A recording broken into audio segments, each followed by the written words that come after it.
Countable নাউনকে বাংলাতে বলা হয় গণনীয় বিশেষ্য। এই কাউন্টেবল নাউনটা কি না, যে নাউনকে আমরা গুনতে পারি, আমরা বুঝতে পারি যে এইটা সিঙ্গুলারে আছে বা এইটা প্লুরালে আছে।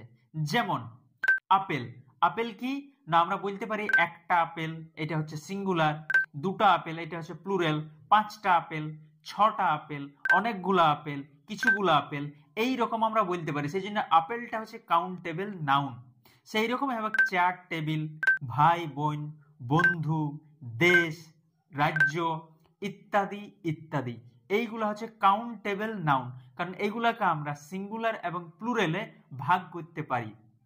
এরপর হচ্ছে আনকাউন্টেবল নাউন। আনকাউন্টেবল নাউনকে বাংলাতে বলা হয় অগুণনীয় বিশেষ্য। মানে যে নাউনগুলাকে আমরা গুনতে পারিনি, আমরা বিচার করতে পারি নাই যে এইটা প্লুরাল বটে নয় এইটা সিঙ্গুলার বটে। মানে সিঙ্গুলার এবং প্লুরালে যখন আমরা ডিভাইড করতে পারিনি কোনো জিনিসকে, তখন সেই নাউনটাকে আনকাউন্টেবল নাউন বলা হয়। যেমন জল, জলটাকে আমরা সিঙ্গুলার প্লুরালে করতে পারবো না, গুনতে পারবো না।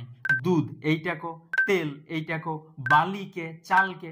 এবার কিছু কিছু জন বলবে যে না চালকে তো গুনা যায়। ঠিক আছে, আজকের দিনে হয়তো সায়েন্স এতটা ডেভেলপ হয়েছে যে গুনে দিবে, কিন্তু এই সিস্টেমটা, এই যে কাউন্টেবল এবং আনকাউন্টেবল, এই সিস্টেমটা অনেক পুরানো। আমরা আজকেও ভাতকে বা চালকে গুনে গুনে পরিমাপ করি নাই, ওইটাকে ওজনে পরিমাপ করি। সেই জন্য ওইটা হচ্ছে একটা আনকাউন্টেবল নাউন।